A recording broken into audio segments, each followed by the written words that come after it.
Olá, bem-vindos à Complexidade, aula 30, aula final. Hoje nós temos três apresentações, as três apresentações finais. Eu já recebi algumas provas e eu acho que marquei para hoje, né, o restante das provas. Então Eu é acho isso, que nas foi apresentações hoje temos o foi para Gabriel. amanhã, professor, que você marcou as provas. Acho que era para amanhã. Para amanhã, então tá bom. Isso.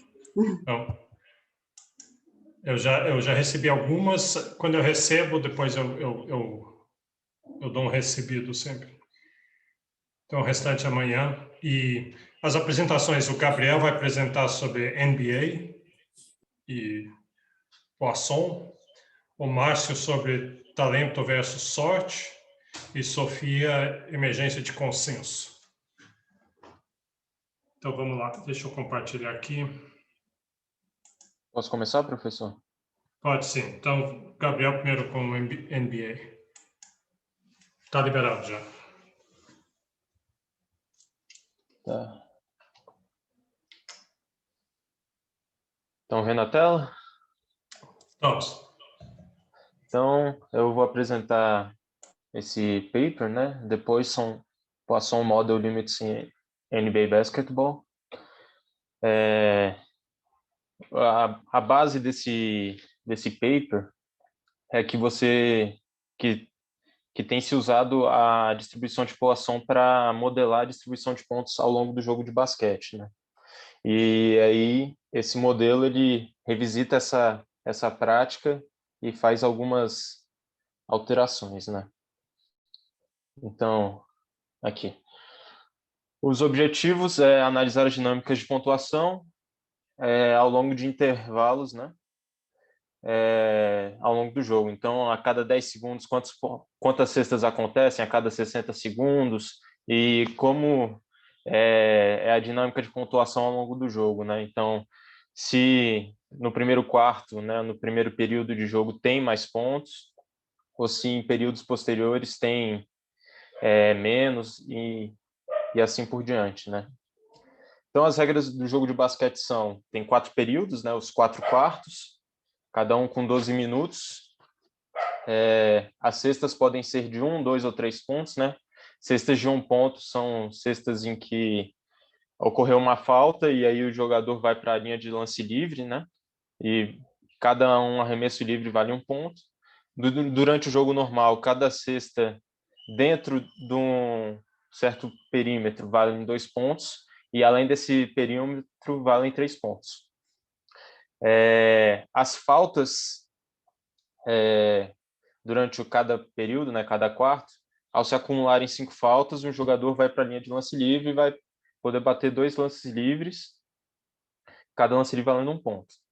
Também tem a regra dos 24 segundos, que cada time tem 24 segundos para fazer um ataque. Então, se em 24 segundos não conseguir fazer o ponto ou acertar pelo menos o aro, esse time perde a posse da bola e vai para o outro time. Então tá, qual que é a análise que ele faz? Então, tem a distribuição de Poisson, né? E um índice, né, que é esse D, o índice de dispersão, ele pode ter mais ou menos 3 valores, né? Ele pode ser menor que 1.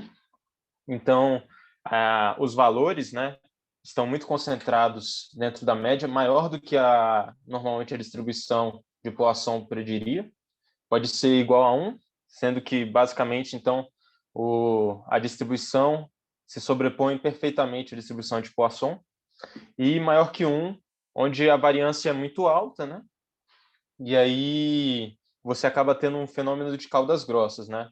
Então, a crítica que o autor fala que talvez fosse melhor adotar uma distribuição binomial, que a esquerda uma distribuição binomial negativa, que a esquerda apresenta um comportamento semelhante à distribuição de Poisson, mas ela tem uma cauda direita mais longa, mostrando essa questão do ID ser maior que 1, né?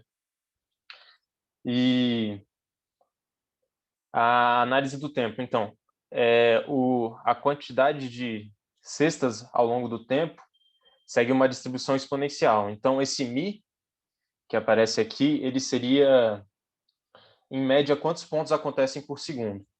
Então, a distribuição exponencial, eu diria que qual que é a probabilidade disso acontecer ao longo do tempo, né? Desse dt.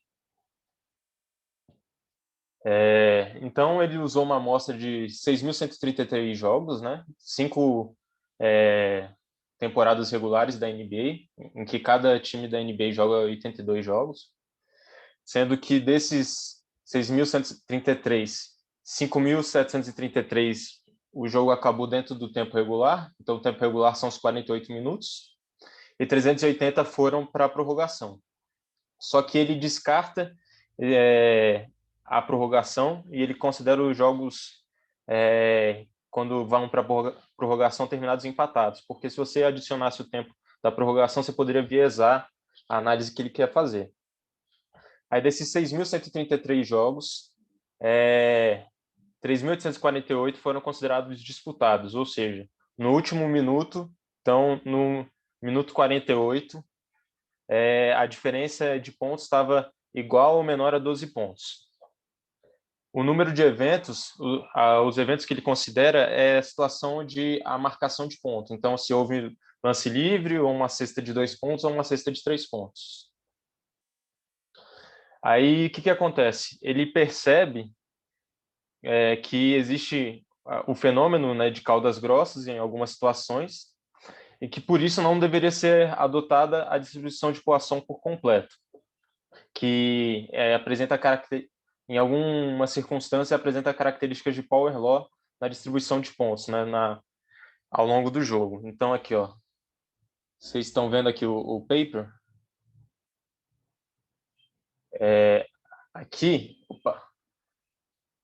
Então, nessa primeira parte, ó, tá vendo essa linha aqui que vem descendo? Essa seria como se comportaria numa distribuição de Poisson. Então, a frequência de cestas, né, ao longo do intervalo de tempo. Então, esses pontinhos aqui com um círculo e uma cruz embaixo representa como é o comportamento ao longo do jogo. Então, a gente vê que aqui, ó, até 2 cestas, né, a cada 10 segundos, segue uma distribuição de Poisson. E a partir daqui ela apresenta aparecer mais com uma Power Law, né, que essa curva aqui, essa curva toda preta assim, seria uma Power Law. E aí a gente vê que aqui no 3, né, já tem uma diferença. No 4 é o último ponto que a Power Law e a distribuição de Poisson tem uma concomitância, né, ocorre ao mesmo tempo. E depois a gente vê que a distribuição apresenta um caráter de Power Law, né? Então aqui, ao longo do jogo, em média, o ID fica abaixo de 1, então a gente vê que as pontuações, né, são muito previsíveis, então elas estão muito concentradas em torno da média, né?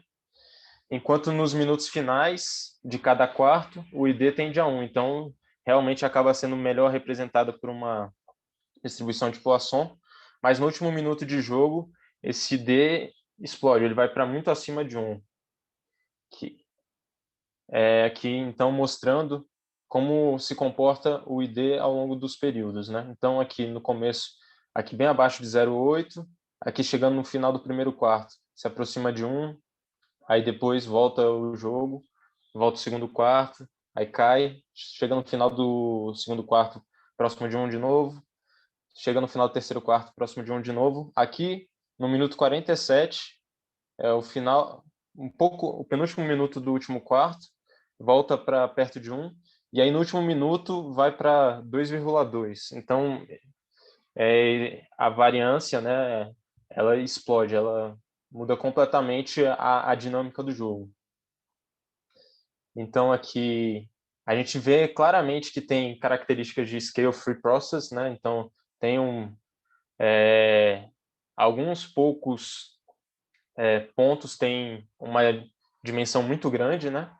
Isso se deve porque no final do jogo, quando o jogo está competitivo, quando a diferença é pequena, os times correm maior risco, né? Então tem mais chance de um time fazer arremessos ruins e ficar com zero, ou fazer arremessos ruins e ainda assim acertar e ficar acertando, ganhar muitos pontos.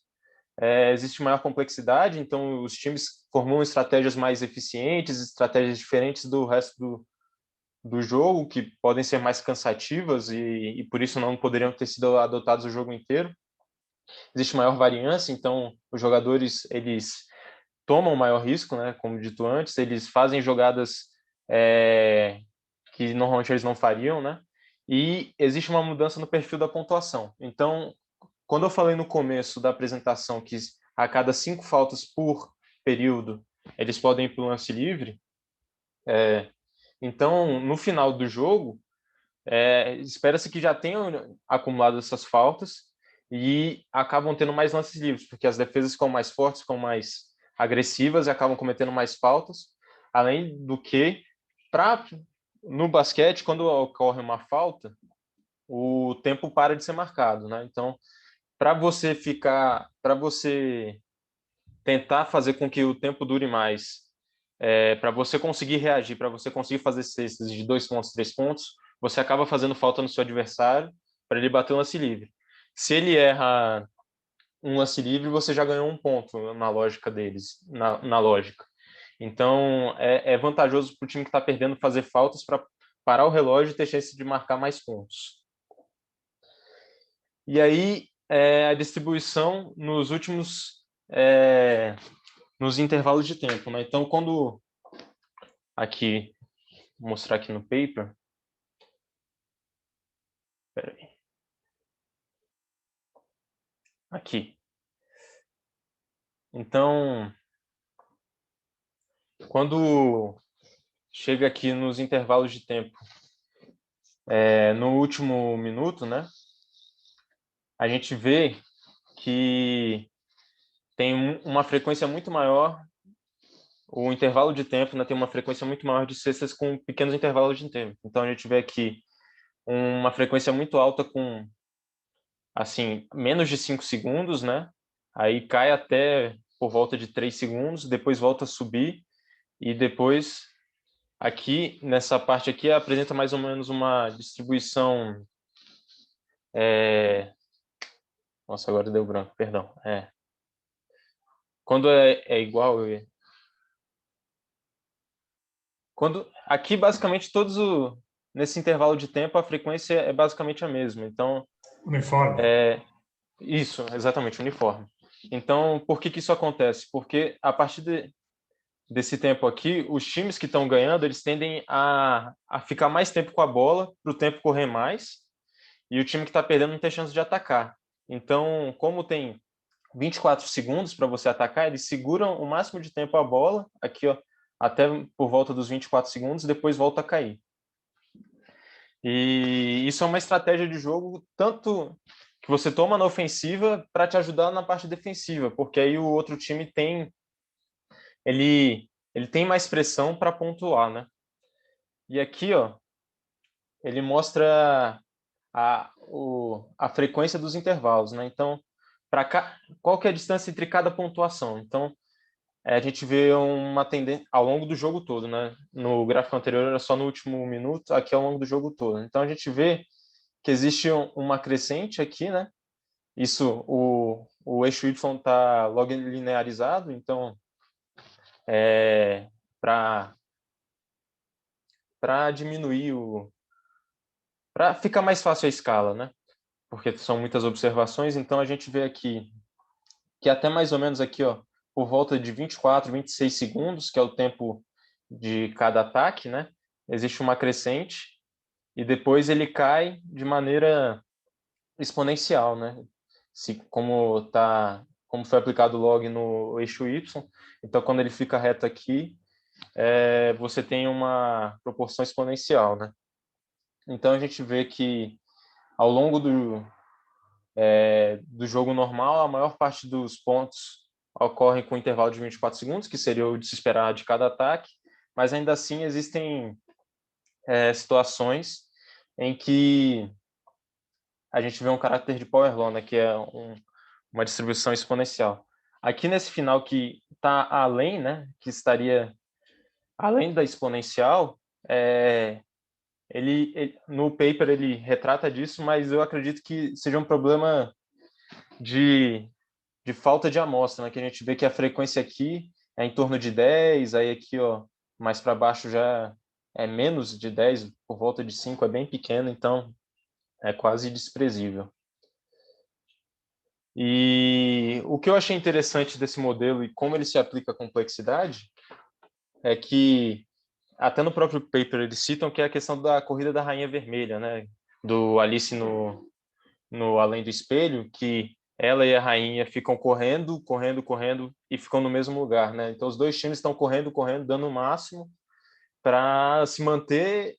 Um está tentando se manter na frente, o outro está tentando alcançar, e para alcançar você tem que correr 2 vezes mais rápido, né? Que nem fala no livro. Uma coisa também ressaltada no paper é a questão de ter um caráter de self-organized critically, então está sempre na beira de um evento de avalanche, né, que seria o último minuto do jogo, onde o jogo muda completamente de perfil, a quantidade de cestas sobe exponencialmente, a variância muda muito, né? Então, às vezes você tentando fazer vários pontos, você acaba fazendo nenhum. O que é o exemplo do rice pile, né? Que você vai pingando arroz, arroz, arroz, chega um momento que cai tudo de uma vez, transborda, um evento em cascata, né? E eu também lembrei muito da questão do antifrágil, do Nassim Taleb, né? Que você acrescenta estresse para o modelo, né? E ao contrário do frágil, que quando você acrescenta estresse, cai a qualidade, cai a complexidade. No caso de um jogo de basquete, quando você aumenta o estresse, você aumenta a complexidade. O jogo fica mais complexo, mais dinâmico, tem situações mais fora do comum, mais interessantes para os espectadores. E o paper conclui isso, né, que no último minuto do jogo é um jogo completamente diferente do resto do jogo, que enquanto você pode modelar quase completamente o jogo com uma distribuição de Poisson, no final você tem uma power law. E é isso a apresentação. Alguma dúvida? Se vocês quiserem, eu posso mostrar um vídeo de uma situação assim atípica, né, de um jogo de basquete em que acontecem várias cestas num intervalo muito curto de tempo e muda completamente o resultado do jogo. Vamos ver o vídeo. Só que você tem que sair do PowerPoint e depois entrar no vídeo, senão não aparece. Tá bom. Para tirar... Deve ter em cima um... Deixa eu ver se eu consigo aqui.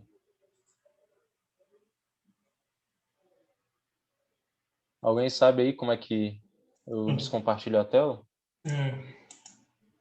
Deve aparecer na parte de cima, assim, stop É um share. botão vermelho, Botão assim, vermelho. de parar de compartilhar. Em teoria. Para mim tá difícil aqui. Deixa eu ver se eu tirar aqui. Aí. Tá, agora deixa eu soltar de novo aí, vai. Okay. Tá. Porque eu lembro que tinha um atalho para Okay. descompartilhar a tela, mas eu não... Aqui não está permitindo eu compartilhar. Então, peraí. Ok.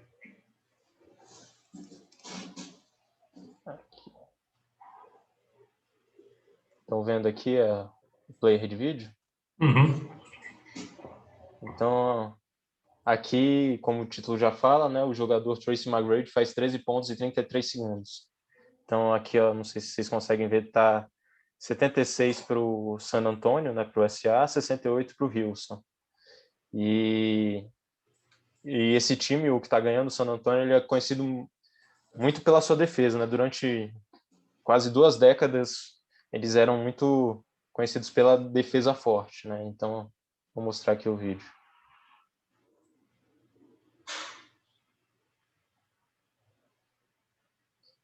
Então, você vê que ele faz um arremesso contestado, que tem uma baixa esperança de converter, e ainda assim faz.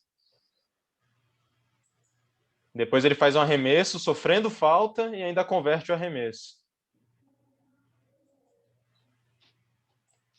E perceba que o San Antonio, apesar do vídeo não mostrar, também converteu um arremesso antes.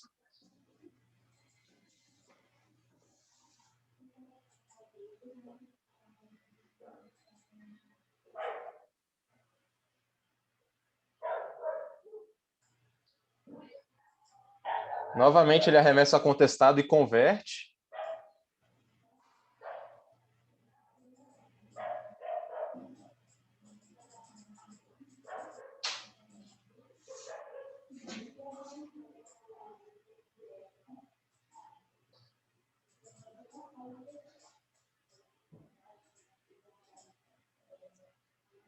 E aí, novamente, ele arremessa contestado e converte. Então, assim, esse é um exemplo de quão atípico pode ser o final do jogo, né? Você dificilmente vê cestas de 3, principalmente naquela época, né? Hoje em dia já é mais comum, mas naquela época era muito incomum. E ele faz várias seguidas no final do jogo, sem, assim, direto, né? Então, é muito impressionante. E uma coisa legal de ressaltar é que vai começar os playoffs da NBA, que para mim é um dos melhores eventos esportivos que se tem para se acompanhar. Então, se vocês quiserem ver, vai começar aí quarta-feira. Ok, Alguma obrigado. dúvida? Alguém tem alguma pergunta, alguma dúvida? Eu li esse paper hoje de manhã, achei difícil de ler, porque ele é paper, obviamente, escrito por físicos, né? Esse pessoal de complexidade, mas da física, é no Journal de Física, que é o Física A, e tem um monte de distribuições que a gente não está muito acostumados a lidar com elas. Mas o jeito que eu li era assim, aquele negócio que o Taleb faz de comparar o mundo gaussiano, porque, se eu não me engano, a Poisson é gaussiana, né? Sim. E daí e a Power Law. Esse é todo o negócio do Taleb, né? Dizer que tem essa diferença. E eu acho que eu nunca mais vou ver um jogo de basquete com os mesmos olhos, porque o interessante do paper é porque é uma transição de fase. Eu não percebia isso, mas eu sempre sentia que no final de um jogo de basquete realmente algo muda, né? Para começar, o tempo muda. O último minuto dura mais, às vezes, Dura do que uma o jogo. eternidade, né? Então é interessante. Então é interessante essa ideia de que pode haver uma mudança de fase, né? Você tem a maioria dos jogos, os jogos que são muito desiguais devem ser todos Poisson, mas nesse final, e isso não ele até tem uma hora no paper que ele fala, isso é um fenômeno emergente, né? Ele diz assim, Sim. o basquete é um sistema complexo porque tem agentes heterogêneos interagindo entre si, tem regras, né? Tem uma série de regras, que initial conditions, boundary conditions, e daí o jogo, em boa parte do jogo, então, ele é bem normal, é previsível, tudo funciona mais ou menos como esperado, mas aí tem aquele final que é diferente. Aí eu fiquei pensando, como é que futebol não tem alguma coisa parecida com isso? O que você acha, Então, Gabriel? Eu me lembro que antigamente tinha um negócio da prorrogação com o Golden Goal, não sei se você já pegou isso, que a prorrogação, quem marcar na prorrogação ganha, sabe? uhum. Então não vai até o fim da prorrogação. Então aquilo muda completamente tudo, de repente. Então, só que não era, eu me lembro que era chato, o Golden Goal era chato e parecia meio injusto sempre. Uhum. É, eu, na minha opinião, eu acho muito mais emocionante o futebol assim, que cada ataque pode ser o último ataque, né? Então você tem que dar vida na defesa e ainda tem que ter alguma coisa para conseguir contra-atacar e tentar fazer o gol, né? Mas esse é um dos motivos de eu não ser muito fã de futebol, que eu acho que não tem muita emoção. Você vê basicamente o jogo todo é meio uniforme, né? Então vai lá o time trocando passe, chega na área de gol, aí dependendo da qualidade dos finalizadores faz o gol ou não. No basquete você está sempre tendo cesta, cesta, cesta, cesta, cesta. Então, apesar de você ter uma certa monotonia ao longo do jogo, né? Mas no final ele se torna extremamente competitivo, ele muda completamente o perfil, fica muito emocionante. E, e aí é uma coisa que as pessoas falam, né? Que o jogador bom não é o que faz 30 pontos ao longo do jogo, mas é aquele que tem o sangue frio para matar o jogo, né? Que nem ele fez agora, fazer várias cestas de 3 seguidas, assim, perdendo. Tem que ter muito sangue frio, né? E você vê que é uma defesa forte contra ele sofreu falta, fez cesta. Então, assim, eu não vejo tanto no futebol isso. Um outro esporte que eu gosto de acompanhar, que é o tênis de mesa, eles mudaram as regras para ter mais emoção. Que antigamente os sets eram muito longos, né? Então, quanto maior o set mais provável do melhor jogador ganhar. Que se você for pensar que a cada ponto o melhor jogador tem, por exemplo, 60% de chance de ganhar e 40% de chance de perder o ponto, então, quanto maior a quantidade de eventos, mais isso vai predominando, né? E maior a chance dele ganhar. Então, o que eles fizeram no tênis de mesa? Eles diminuíram a quantidade de pontos por set. Então, agora, eventos aleatórios têm muito mais peso no resultado do jogo. E aí deixa o jogo muito mais emocionante. Mas, assim, no futebol, eu realmente acho muito difícil. Eu vejo isso acontecer mais quando tem rivalidade. Então, por exemplo, vai jogar Santos e Palmeiras, aí os dois times fazem muita questão de ganhar, eu vejo eles indo com esse ímpeto, né? Mas, geralmente, jogos regulares, assim, eu não vejo tendo essa competitividade, não. É uma perspectiva interessante de pegar, considerar que um jogo é um sistema complexo, que daí você pode tentar mudar as regras, mas não é mudar as regras para atingir objetivos que você queira, porque a gente sabe que com um sistema complexo você não consegue fazer isso, mas você consegue fazer essas transições de fase, né? Então, lembra que Fórmula 1 já tentou umas 3 ou 4 coisas, Fórmula 1 ficou chato, né? De repente ficou chato, sempre as pessoas ganhavam, e eles tentaram várias coisas para mudar, umas asinhas atrás, que só pode abrir se você estiver logo atrás de alguém, e não funcionou. É difícil você controlar um sistema complexo que quer fazer emergir comportamentos excitantes e divertidos, é difícil fazer. Que é a lição de sistemas complexos, né? Que é difícil controlar. Sim. Ok, obrigado então, Gabriel. Sofia, você quer apresentar? Sim, eu vou compartilhar aqui, só um minuto.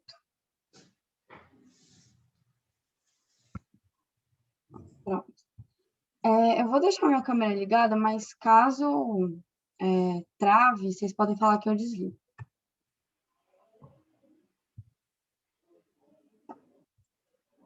Só um minuto. Tá bom. Eu vou falar desse artigo que chama The Emergence of Consensus, a Primer, que é basicamente a emergência do consenso. E essa parte, a Primer, é basicamente um guia que ele dá sobre como é modelado o consenso pela complexidade. O autor chama Andrea Baroncelli, é autor, não autor, eu pesquisei, e ele é um pesquisador de uma universidade de Londres. Bom, basicamente, o objetivo do artigo é dar uma visão global, resumida, ele enfatiza muito que é muito resumida essa visão, dos desdobramentos do debate sobre o surgimento de consenso na sociedade. E ele foca, né, ao longo dos exemplos e tudo mais, no consenso espontâneo, na ausência de um agente central. E ele detalha as consequências macro de regras micro, o papel das redes sociais e os mecanismos que podem impedir ou alterar o consenso. Bom, primeiramente, o que ele traz como sendo o consenso? O consenso seria um padrão que é aceito e compartilhado em determinado grupo, e a partir desse padrão, ele cria expectativas do comportamento social dos agentes. Então, o consenso seria basicamente ordem, coordenação, acordo social, e assim, trazendo um exemplo mais econômico, equilíbrio, seria o equilíbrio no sistema. Ele, antes de começar falando dos exemplos e falando mais dos modelos, ele traz meio que um disclaimer, assim, falando que os artigos sobre o consenso, eles existem vários, né? E como áreas diferentes têm jargões diferentes, então tem uma linguagem diferente, às vezes é difícil você identificar similaridades. Então, ele dá um exemplo de 2 artigos que são basicamente sobre a mesma coisa, só que como são de áreas diferentes, não trazem nenhuma referência bibliográfica em comum. Então, eu achei isso bem engraçado, assim. E ele também fala que comunidades de pesquisadores não colaboram, mesmo em contextos pequenos. Então, em pequenas comunidades, eles acabam não colaborando tanto para escrever esses artigos sobre esse tema do consenso. Então, ele começa dando uma breve introdução dos princípios mais importantes que permeiam esse assunto, e depois ele trata das implicações desses princípios usando alguns exemplos. Bom, ele dá o primeiro exemplo de todos, antes até de dar uma introdução, que seria naming conventions, então seriam convenções de nomes, assim, como é dado o nome das coisas, e ele traz meio que 2 vias pelas quais as convenções de nome podem ser geradas. Uma seria por regras e usos coletivos, então, por exemplo, se todo mundo vê uma cadeira e chama de cadeira, e quando vai se referir à cadeira, fala para outra pessoa, aquilo é uma cadeira e tudo mais, isso seria um consenso que surge pela interação entre os indivíduos. E a outra via, né, de formar um consenso seria pelo estabelecimento de forma arbitrária. Então, sei lá, tem o rei, e o rei fala, isso aqui vai se chamar cadeira. Então, seria o consenso imposto por uma autoridade. Aí, aqui eu fiz um paralelo, que ele não traz no artigo, mas já que a gente é do curso de economia, eu quis trazer, que é um paralelo entre o consenso e Pareto eficiência, que ele traz no artigo mais ou menos essa frase, assim, que o consenso geralmente é mantido por ser a melhor alternativa dentre as disponíveis. Então, um desvio desse consenso pioraria a situação dos indivíduos. Não necessariamente seria equivalente à Pareto eficiência, porque Pareto eficiência, né, pode melhorar para um, mas piorar para o outro, mas eu achei interessante trazer esse paralelo. Bom, agora passando para a modelagem em si. Ele fala que a maioria dos modelos sobre consenso, eles partem de dois mecanismos, que seria da cooperação entre indivíduos e da competição entre alternativas distintas. E, geralmente, as populações são tratadas como rede. Então, os nós seriam os indivíduos e os links seriam as interações entre esses indivíduos. Ele traz também o conceito de consenso local e global, consenso local sendo quando poucos nós, né, eles estão entram em consenso, e global seria quando a maioria da rede está em consenso. E ele enfatiza também que a estrutura importa muito. Então, quando tem uma instituição central, os mecanismos que ela adota com relação a essa rede fazem total diferença no resultado do consenso. Então, a autoridade, seja por força ou não por força, a questão da liderança e a questão do broadcasting também, que seriam relacionados a instituições centrais, tem influência na questão do consenso. E quando não há nenhuma instituição central, o consenso pode ser espontâneo, então, meio que de forma aleatória, ou ele pode ser feito por meio de quorum sensing, que seria basicamente os indivíduos avaliarem mais ou menos qual seria a opinião dos outros, né, dos outros indivíduos, e adotar a mesma opinião que todo mundo. Bom, e ele destaca que as alternativas podem ser selecionadas por uma série de motivos, às vezes pela lógica, né, então pela racionalidade dos indivíduos, às vezes por fatores psicológicos, não necessariamente relacionados à racionalidade, ou pelo acaso. Então, assim, esse é um exemplo de como os comportamentos micro, né, de cada um dos indivíduos impacta o macro, né, então o consenso geral da rede. E ele traz duas abordagens para o surgimento desse consenso espontâneo, né, para analisar esses consensos, que seria pela teoria dos jogos ou pela abordagem evolucionária, né, que seria uma abordagem mais dinâmica. Aí ele traz a questão da teoria dos jogos, que seria basicamente um jogo de coordenação que a gente aprende, né, em microeconomia. Ele traz dois problemas e aponta por que essa abordagem talvez não seja melhor, porque o primeiro problema seria como os agentes, eles vão saber, os agentes da rede, né, como eles vão saber que um equilíbrio de Nash vai ser buscado. Então, como eles sabem que a sociedade está tentando entrar num consenso. E o segundo problema relacionado à teoria dos jogos para modelar o consenso seria qual o equilíbrio de Nash que seria selecionado no caso de opções equivalentes. Então, isso dificultaria chegar a um consenso por meio da teoria dos jogos, né, para jogos de coordenação. E a outra abordagem seria a evolucionária, onde se substitui a racionalidade pela capacidade de antecipar os movimentos dos outros jogadores, no caso não jogadores, perdão, indivíduos, e especificar como eles interagem, como aprendem e como eles ajustam o comportamento. Então, vocês vão ver nos exemplos que ele dá no artigo, mas é basicamente, vocês provavelmente não devem lembrar, mas o modelo que eu apresentei no NetLogo, ele é basicamente uma abordagem evolucionária. Bom, agora falando de modelos multi-agentes. Os agentes, eles assumem diferentes estados, seguem regras e interagem entre si. Então, na rede seria o modelo de uma sociedade, né, de um agente para chegar a um consenso. E existem dois tipos de contágio, simples e contágio complexo, que depende do número de exposições. Então, o contágio simples seria, com uma exposição, um agente assumiria meio que a posição do outro, e no contágio complexo precisaria de mais de uma exposição ao estado do outro para esse agente assumir a posição do outro agente. Então, com contágio simples é mais fácil chegar no consenso, já que é menos complexo, né? Menos complicado você contagiar e você persuadir o outro agente a assumir a mesma posição que você. Então, ele traz 2 exemplos, que é basicamente o que ele detalha ao longo do paper, que seria esse Moran Process e o Naming Game. O Moran Process ele é basicamente um modelo de seleção em população finita, que são N estados possíveis e os agentes vão adotar um ou outro. Então, são 2 estados possíveis. E é basicamente um modelo de eliminação e reprodução, basicamente muito parecido com aquele que eu apresentei do NetLogo. E o contágio é simples, então, só com uma exposição, os agentes mudam de estado, e ele traz que esse modelo é parecido com o Voters Model, que tem a ver com votação, política e tudo mais. E o outro exemplo que ele traz seria esse Naming Game, que tem a ver com convenções linguísticas. Então, existiria um inventário de nomes, e os agentes escutam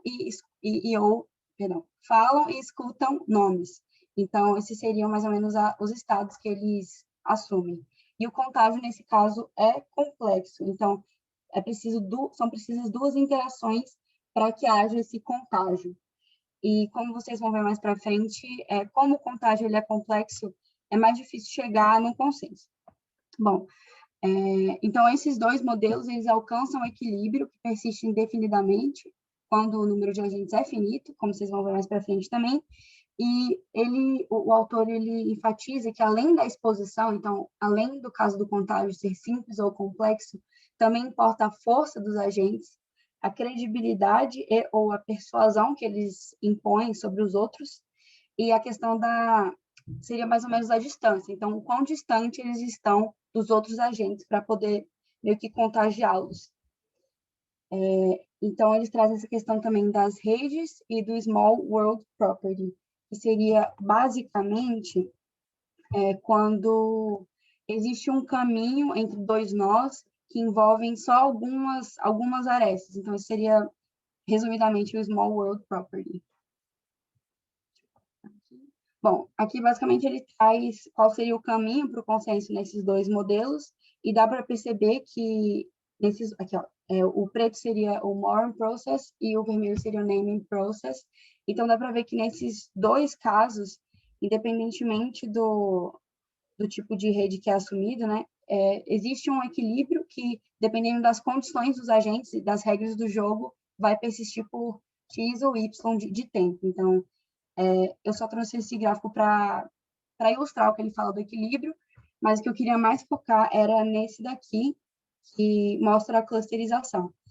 Esse aqui de cima seria o Moran Process e de baixo o Naming Game.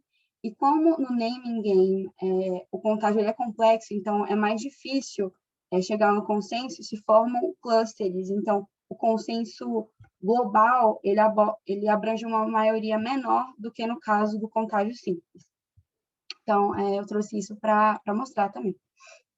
Aí agora ele traz também a questão dos obstáculos e quais seriam os motivos pelos quais o consenso não iria persistir ou ele seria mudado, né?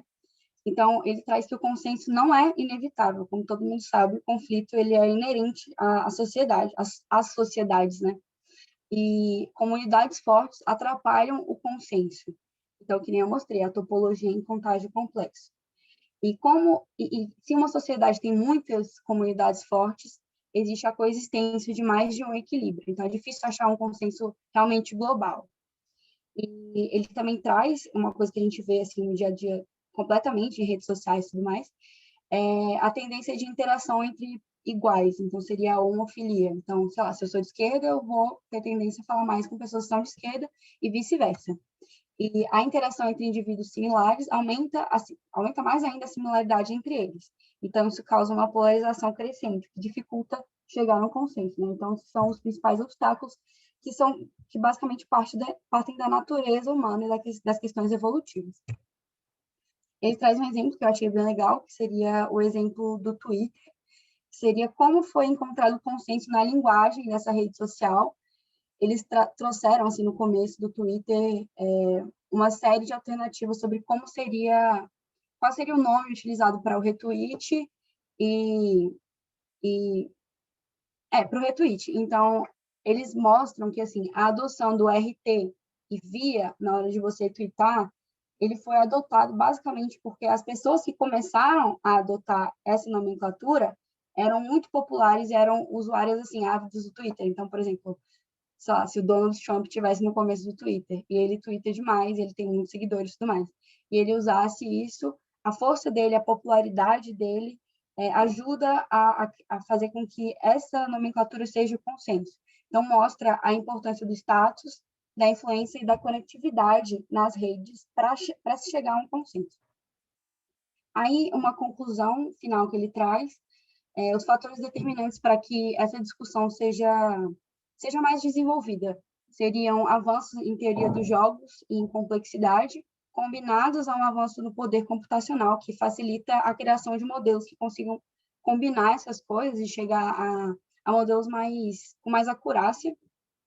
E ele traz perspectivas futuras, que são meio que 3 vias de pesquisa, que são abordagens empíricas, que são assim, testes empíricos que são feitos, a questão das redes sociais, que assim, é uma base de dados infinita para estudar o consenso, e, por último, sensores wearables, que eu não entendi direito o que seria, mas eu fiquei imaginando se seria Apple Watch, essas coisas que meio que você consegue acompanhar vários aspectos dos indivíduos e depois juntar numa base de dados, mais ou menos. Então, foi basicamente isso a apresentação e obrigada, gente. Eu vou parar de compartilhar.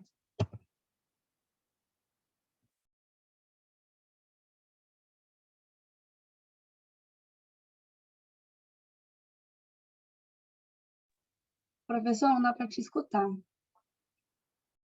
Obrigado. Alguém tem alguma pergunta, alguma questão?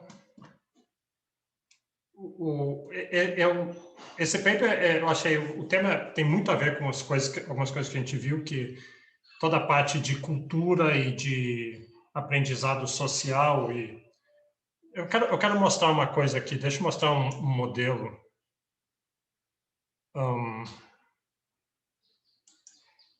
Deixa eu ver se vai aparecer aqui.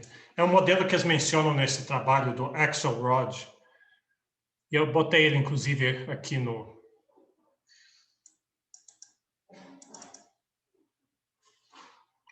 Deixa eu pegar em outro lugar.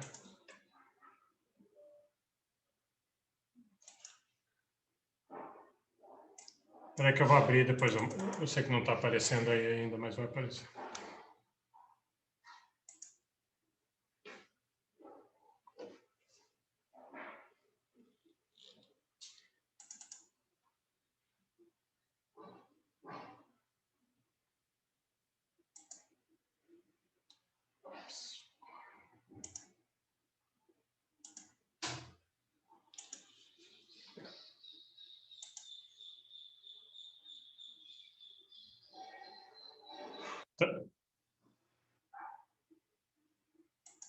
Peraí.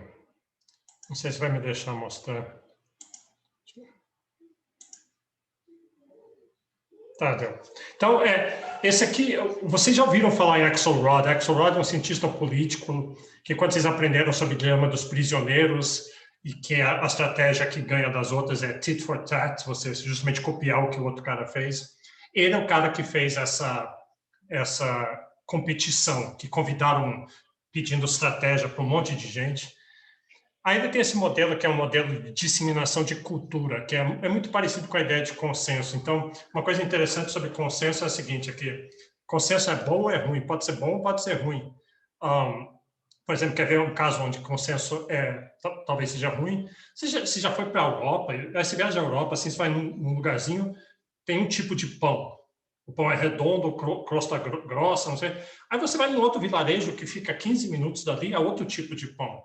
Aí você atravessa uma outra fronteira, meia hora dali, aí o pão lá é comprido. Então, cada lugarzinho tem um pão diferente. Aí você pode pensar, como é que conseguiram fazer isso? Por que um lugar, simplesmente, o melhor pão não ganhou e contaminou os outros? Porque se no outro vilarejo o outro pão é melhor, vamos fazer o pão do outro vilarejo, então. Só que não aconteceu com pão, não aconteceu. Então, não teve consenso. Isso é uma coisa boa, porque deu diversidade, tem mais tipos de pão. As pessoas têm muito medo disso, por exemplo, com música. Antigamente havia leis tentando fazer com que rádios tocassem música brasileira, com medo de que as rádios só iam tocar música americana aqui. E acaba que não precisa. Música é que nem pão. As pessoas gostam de ter suas próprias coisas. Por outro lado, o consenso em outras coisas são boas, como em linguagem, como foi dito, aqui a gente quer chamar uma cadeira de uma cadeira e as outras pessoas não irem pensar que é um automóvel, alguma coisa assim. Mas veja só esse modelo. Eu queria ter feito uma aula, inclusive, inteira sobre isso. E aí, quando eu reli esse paper, eu me lembrei. Então, isso aqui, eu dou um setup assim. Então, começa assim são várias pessoas. É parecido com os modelos que foram mencionados agora. Mas, deixa eu abrir um deles aqui. Vou pegar o primeiro aqui. Eu vou inspecionar o patch. Fechar isso aqui. Então, o patch está aqui. Eu tenho 5 features. Features são como... Pensa aqui aquele bitstring de cultura que a gente tinha. Então, pode ser, talvez, o primeiro feature é pão. O segundo é o esporte favorito que você tem. Coisas culturais ou de consenso. O terceiro pode ser alguma coisa a ver com culinária. O quarto pode ser atitudes com religião, etc. E cada um desses aqui é um vetor de traits. Então, eu tenho 5 features, cada um com 10 traits. Então, se o primeiro é pão, tem 10 tipos de pães diferentes que ele pode tomar. Então, você vê, e nessa primeira casinha, o tipo de pão é o pão número 8. Né? Então, e eu posso mexer no número de features, se fossem as dimensões culturais, e no número de traits em cada um delas. O jeito que o modelo funciona é bem interessante. Assim, eu sorteio uma dessas pessoas aqui, ela vai sortear um vizinho dela, digamos que ela pega esse vizinho ao lado, e se esse vizinho tiver sorteia essa pessoa, então tem os dois. Aí eles vão interagir ou não vão interagir? Aí tem uma coisa que eu acho que é a chave desse modelo. Eu só vou interagir com você se eu tiver um mínimo de algum interesse em comum. Se eu olhar... ali é 89032. Vamos pegar o outro, ver se tem algum em comum. Esse aqui... Lembra, 89032. E esse aqui é 90379. Não tem nenhum em comum, né? Não tem nenhum em comum. Então, esses dois nem vão interagir. E a gente é meio assim. A gente,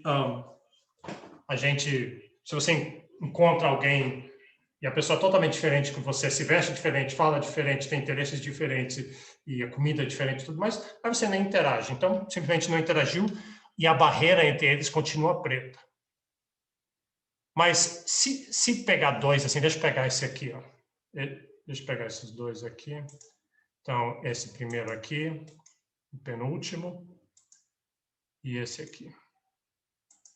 Então, esse aqui é 57791, o 5 é igual, o 77 não é, o primeiro 5 e o quarto 9 são iguais. Então, ele já tem alguma similaridade. Então, com uma probabilidade 2/5, 40%, eles vão interagir. Interagir quer dizer que daí um deles o que foi sorteado para o segundo vai copiar uma das características do outro. E vai ficar um pouquinho mais igual. E a gente é meio assim. Eu encontro alguém que é diferente de mim, mas não é totalmente diferente. A gente tem alguma similaridade, então eu vou conversar com você, e aí você vai acabar me convencendo de mudar o tipo de pão que eu gosto, por exemplo. O tipo de música vai me levar a ouvir outro tipo de música. Então, como é que funciona o modelo? A gente roda aqui, um setup, um go.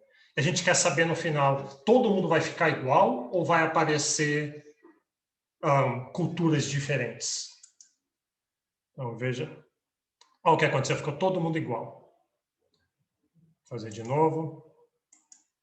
Então, essa aqui é aquela homogeneização que é ruim, que é ruim se for tipo de pão, é ruim se for música, mas é bom, por exemplo, se for direitos de propriedade. A gente gostaria que todo mundo tivesse um acordo, um consenso em como é que a gente decide o que é meu e o que é seu, o que eu posso fazer com as minhas coisas, o que você pode. Deixa eu mudar, deixa eu aumentar um pouquinho o número de features. Então, eu vou botar aqui em 10. Aí, olha o que vai acontecer.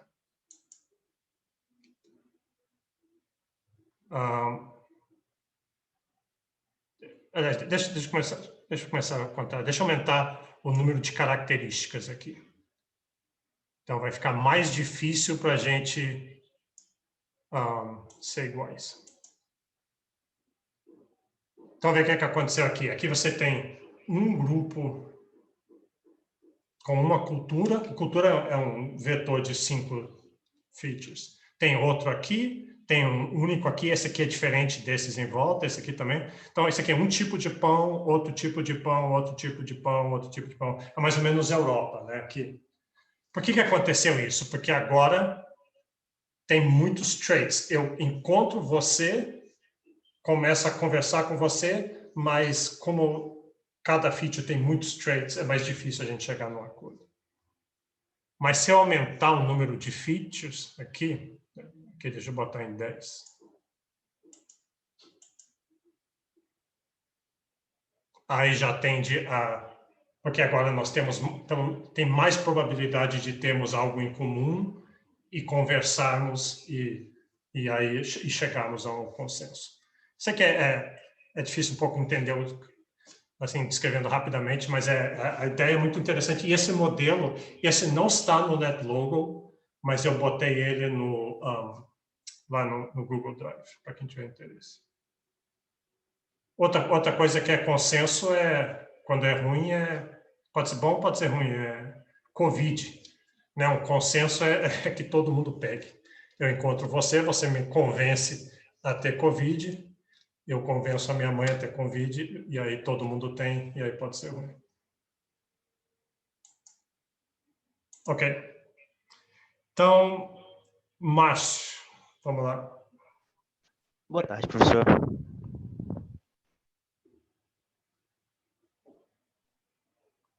Tá dando para escutar? Estamos ouvindo, sim, estamos ouvindo. Aqui, vou compartilhar aqui a tela.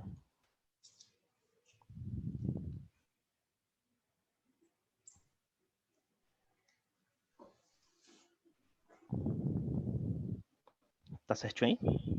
Sim. Peraí.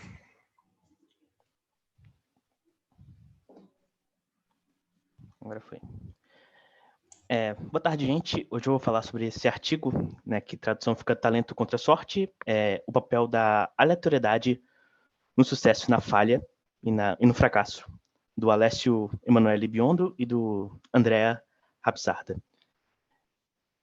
Primeiro eu vou apresentar o motivo de por que pode ser interessante estudar esse papel da sorte, né?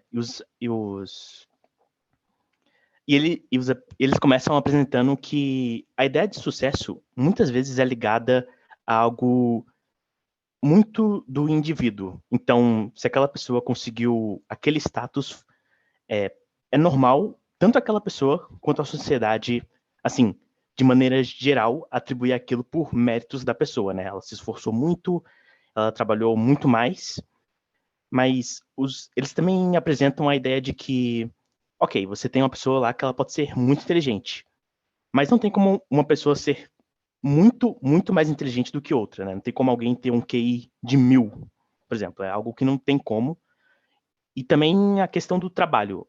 Ok, a pessoa trabalhou bastante, vamos supor aí que ela trabalhou 12 horas por dia e por um determinado tempo para alcançar um sucesso.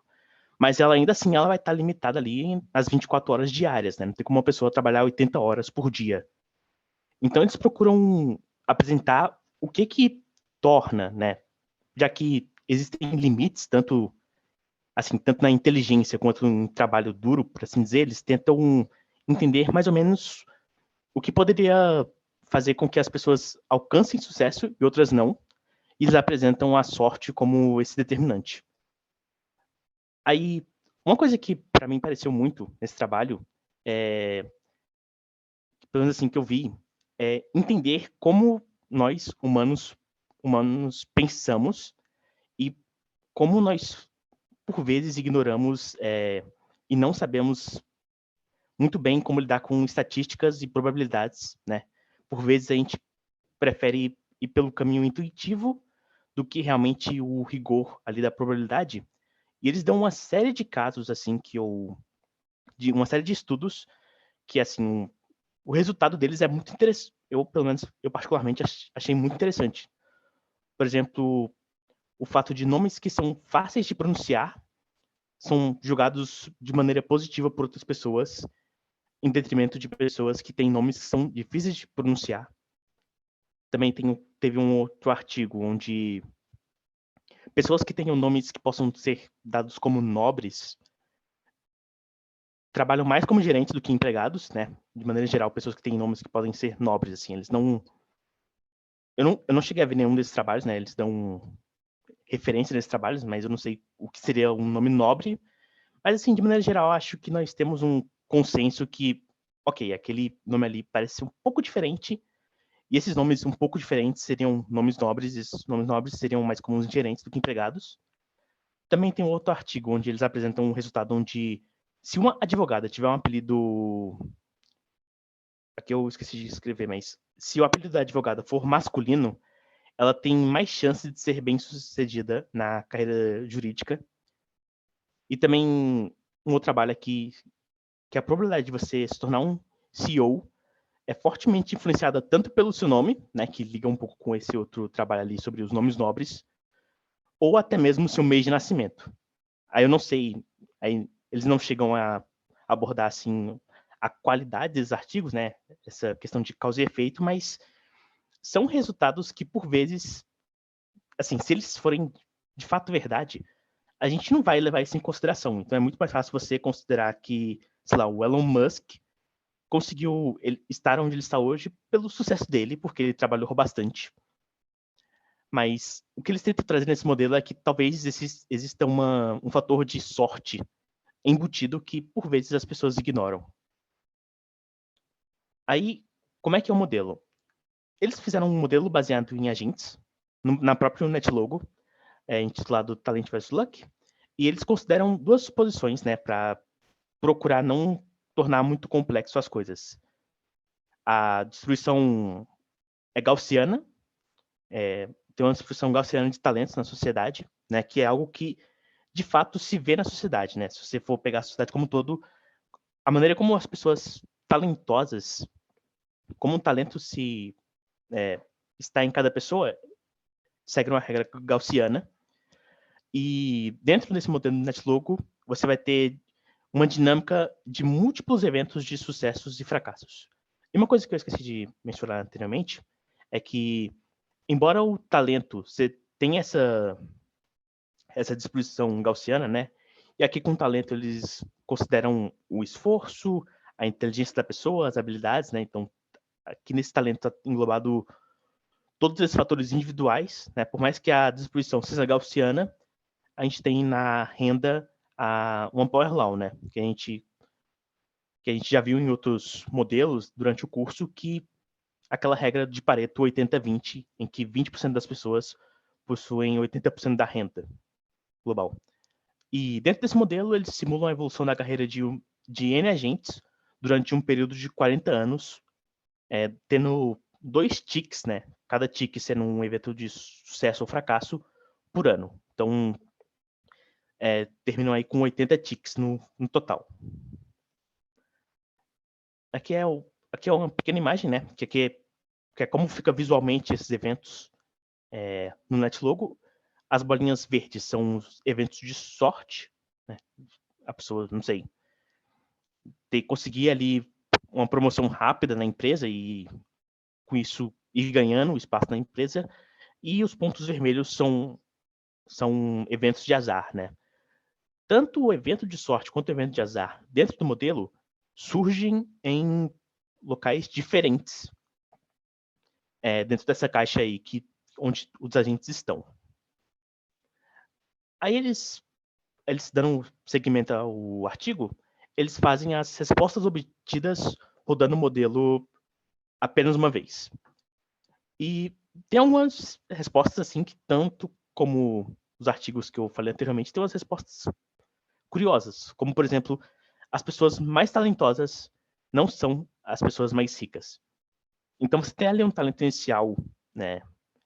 Eles têm os parâmetros lá dentro do modelo e a média de talento na sociedade é 60%. Mas se você tiver 90% de talento, isso não quer dizer, necessariamente, que você vai se tornar o mais rico nessa sociedade.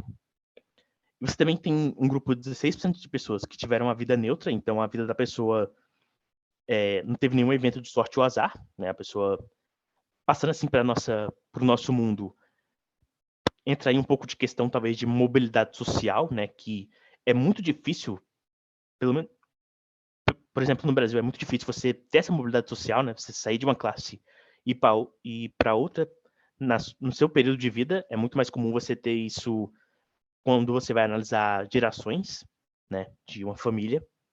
E também teve um caso que também achei interessante, que é 40% das pessoas desses agentes nesse modelo, tiveram apenas um evento de sorte ou um evento de azar. Então, você tem quase metade das pessoas só tiveram, entre aspas, uma oportunidade da vida de conseguir aumentar a sua renda, né? E a renda dentro do modelo, ela cresce e diminui mais ou menos na mesma proporção. E também se observou aí que também segue essa regra a lei de Pareto de 80-20, né? Então, 20% dos mais sortudos, eles eram os mais ricos, né? E não dos mais talentosos, o que você poderia falar que seria assim que você espera que acontecesse. Aí, rodando o programa várias vezes, você tem a lei de Pareto continuando sendo respeitada, né, dos mais sortudos sendo os mais ricos, e com o passar do tempo, o quanto que o mais sortudo tem de capital total, ele aumenta, né? Então, quanto mais você rodar, a pessoa mais sortuda, ela vai continuar aumentando, e não necessariamente a pessoa talentosa.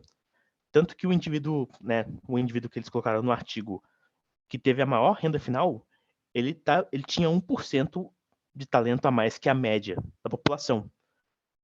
E então, em resumo, né, essa questão de talento dentro do programa, percebeu-se que um talento que seja médio alto, assim, eles não, pelo menos eles quantificaram, eu não consegui entender muito bem como é que se quantificaria isso, mas você ser talentoso é necessário, mas não é suficiente para você ter sucesso. Tanto é que os mais talentosos, apenas uma pequena parcela deles estavam no topo do sucesso. Então, é uma cadeia de eventos que tem que ocorrer para você obter sucesso, e você pode estar ali na média, né?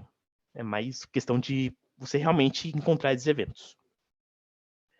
Aí tem uma série de gráficos que eles colocam, mas são gráficos do NetLogo. Se o professor depois quiser que eu tenho um modelo, dá pra gente rodar para ver ali eles explicando, mas eles resumindo, o que eu resumi aqui explica mais ou menos a ideia.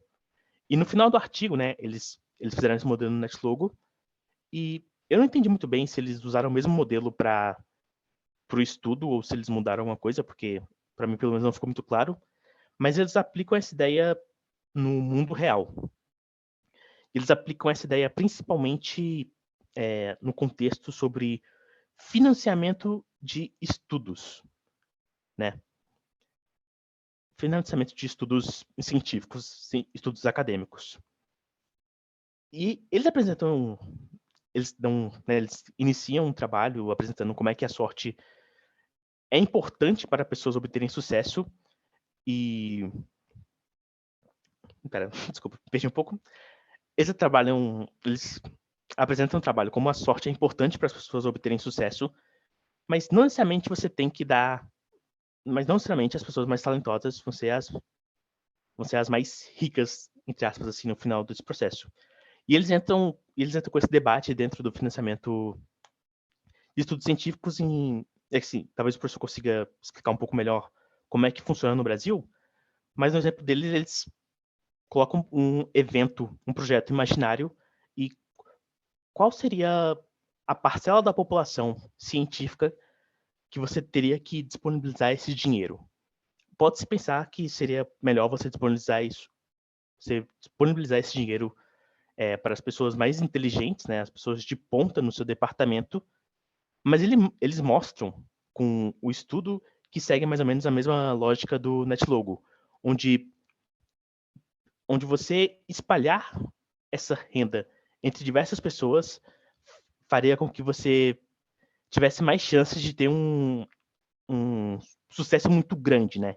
É o que eles apresentam ali como a serendipidade, que são coisas que acontecem por acaso enquanto você está tentando descobrir, por exemplo, está fazendo um experimento sobre uma coisa e no meio desse processo para você descobrir essa coisa A, você acaba descobrindo B, e B não estava sendo estudada, não tinha nenhuma noção que B poderia ser estudada, mas o processo de você procurar A e você acabar achando B acaba sendo muito mais relevante. Então, em vez de você disponibilizar um financiamento, vamos supor aqui, você tem 10 mil ali na face e você tem que dar para um professor. É muito melhor, pelo que eles apresentaram no estudo deles, você dividir, sei lá, R$ 1.000 para 10 professores do que você pegar R$ 5.000 e dar para os professores mais renomados, né? Pelo que eles apresentam, a ciência conseguiria avançar mais com isso. E no NetLogo, eles dão esse sucesso como um sucesso financeiro, mas eles apresentam que essas pessoas muito sortudas, elas são, entre aspas, as responsáveis por dar progresso no pensamento, na sociedade como um todo, né? Então seria muito mais interessante você disseminar, você ter mais chances de ter uma pessoa genial do que você continuar apostando em apenas uma pessoa que já é genial naquele momento. Seria, por exemplo, não sei, por exemplo, o professor aqui ele consegue ganhar um Nobel de economia. Por mais que o pensamento seja, ok, ele ganhou um Nobel, talvez seja a hora da gente dar todo o dinheiro na mão dele. Segundo esse estudo, e segundo o que eu entendi, mesmo que ele tenha ganho esse Nobel, é interessante você investir para que outras pessoas, entre aspas, consigam ganhar o Nobel e não deixar esse avanço apenas na mão do professor. Porque eles também falam em determinado ponto do artigo, onde artigos de sucesso de cientistas, eles são esporádicos, né? Às vezes ele tem ali um artigo muito bom ali no começo da carreira, vai ter outro talvez 20 anos depois, né? Então, é bom você fugir dessas probabilidades baixas, né? É difícil, sei lá, se o professor ganhasse o Nobel, por mais que você dê todo o dinheiro do mundo para ele, talvez ele não ganhe o Nobel de novo. É muito mais fácil ele ganhar um Nobel ou não ganhar o Nobel de novo, né? Então eles têm essa ideia de financiamento igualitário ser mais eficiente e dar um maior retorno para a sociedade. Dar maior retorno para a sociedade. Então a conclusão do estudo fica muito dessa ideia essa ideia intuitiva que as pessoas têm de, não, a pessoa conseguiu sucesso porque ela é talentosa e tudo mais, contra, talvez não seja bem assim. A sorte não importa mais, né? Tanto que você precisa ter um talento médio ali. Você tem que estar preparado para agarrar eventos de sucesso. Mas você estar muito preparado não quer dizer que você vai ser a pessoa mais bem-sucedida. Então eles vêm muito com essa ideia. E no final do artigo eles também concluem um pouco ali com... Eu entendi ali mais ou menos com a teoria do capital humano, né? Onde se você quer uma sociedade prospere mais, você tem que buscar aumentar essa média de talento da sociedade. Né? Então, ao aumentar essa média de talento da sociedade, você vai ter pessoas mais talentosas e esses eventos de sorte vão bater nessas pessoas mais talentosas e elas vão conseguir fazer proveito disso.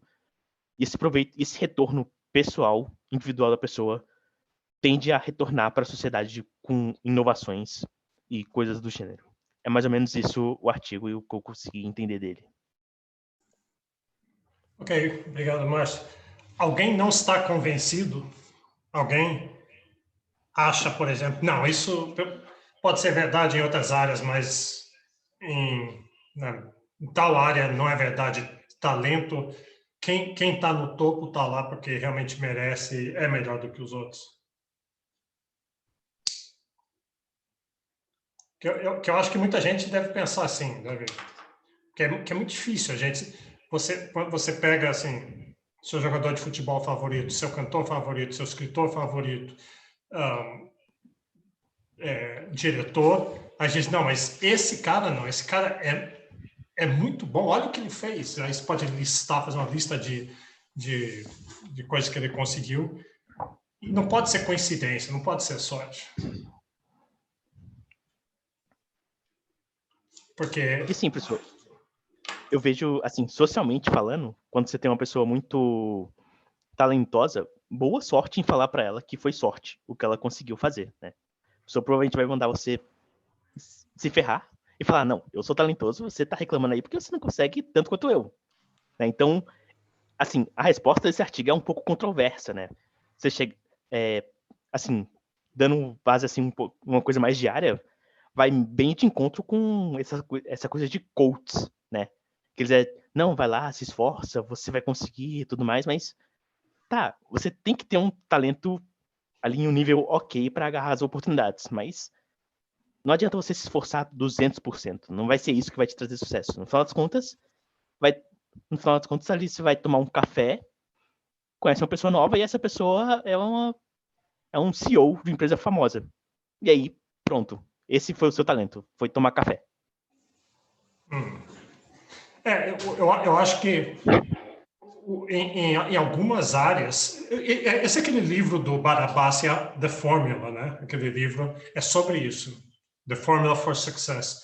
E eu lembro que ele fala assim, em áreas em que é fácil medir sucesso, que é bem claro de medir, alguns esportes, especialmente, assim, corrida, 100 metros, muito fácil medir, ali tem uma relação mais direta entre esforço, talento e sucesso. Mas quando você não tem como medir, por exemplo, música, vai comparar uma música com outro, um livro com outro, aí o que determina o que faz sucesso é a rede.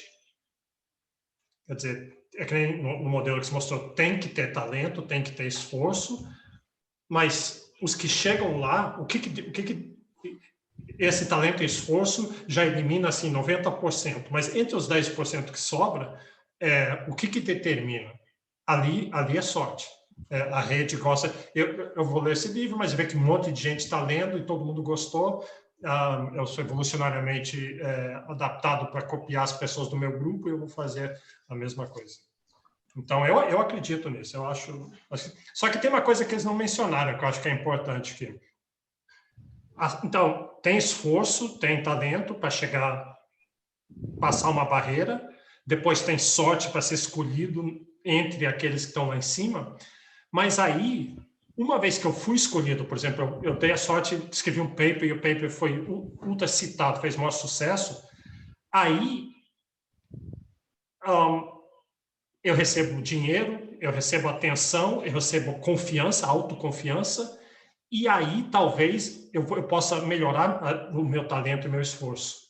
E aí eu torno aquelas narrativas para trás que estão justificando por que eu cheguei lá, dizendo que é base de esforço, aí eu torno elas verdadeiras, eu realmente fico melhor do que os outros. Vocês entendem o que eu estou dizendo?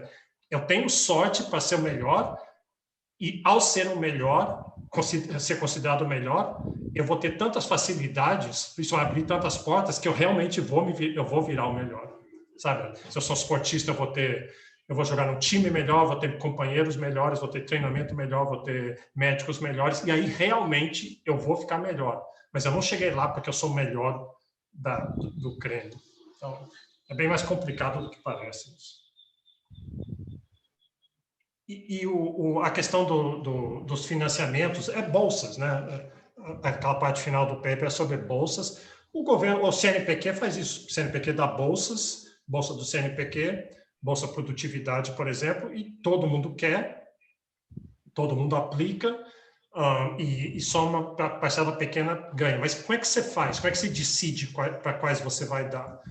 Coisa mais natural é vamos dar para os melhores, vamos dar para algum critério de melhores. E o critério geralmente é quem publica mais. Então, quem publicar mais provou que ele é isso que a gente quer mais publicações, mais conhecimento, vamos dar para essas pessoas. Então, parece meritocrático, né? Parece justo, meritocrático, parece um bom uso do dinheiro público.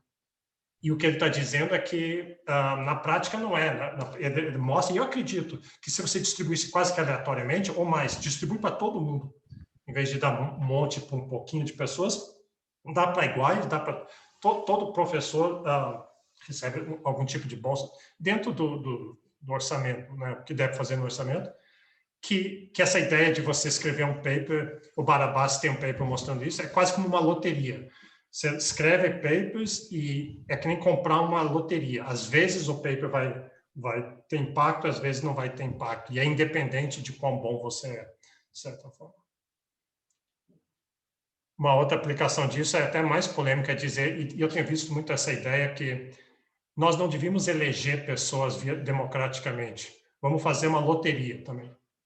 Está todo mundo inscrito, vocês são todos inscritos para ser presidente do Brasil ano que vem, e vamos fazer uma loteria. A gente se livra de um monte de politicagem, corrupção, eleições, toda aquela confusão toda, a briga, e aí a gente, mas vai eleger um incompetente. Sim, não vai ser muito diferente do que está acontecendo, e tem um monte de experimentos já com isso, com diretórios acadêmicos e clubes e coisas assim, e claro que daí você tem que ter uma estrutura e pode ser uma boa ideia, não sei, teria que experimentar, talvez não com o presidente primeiro, começa com prefeitos para ver o que dá. Eu aposto que não vai ser muito diferente, aposto que não vai ser pior. Ok, então com isso acabamos. Espero que vocês tenham gostado, espero que vocês estejam pensando como complexidade, a sua mente gaussiana já abriu espaço para outras coisas. Eu, por exemplo, vou assistir jogos de basquete agora com outros olhos, acho que todo esporte, e fiquem atentos, porque tem muito material que começa a aparecer. Eu vejo complexidade entrando pelas margens, assim, na profissão. Cada vez eu descubro mais pesquisadores que eu conheço que estão mexendo com isso, e acho que vai crescer. Então, não é assim, agora adianta só para fazer complexidade. Então, é só ficar atento e acompanhando as coisas novas que estão saindo. Então, é isso. E aí eu aguardo também as provas de quem não mandou ainda, né, até amanhã. Professor, posso falar com você rapidinho aqui, depois da aula? Tá bom, tá bem. Então, é isso. Então, obrigada. Já tá, professor. E só uma coisa, se alguém tiver interesse em de monografia, se for alguma coisa dessa área de complexidade, eu estou sempre disposto a orientar nessa área. Né? Beleza, professor. Obrigada. Tchau. Boas férias. Vocês também. Tchau, professor. Professor, eu não sei se você viu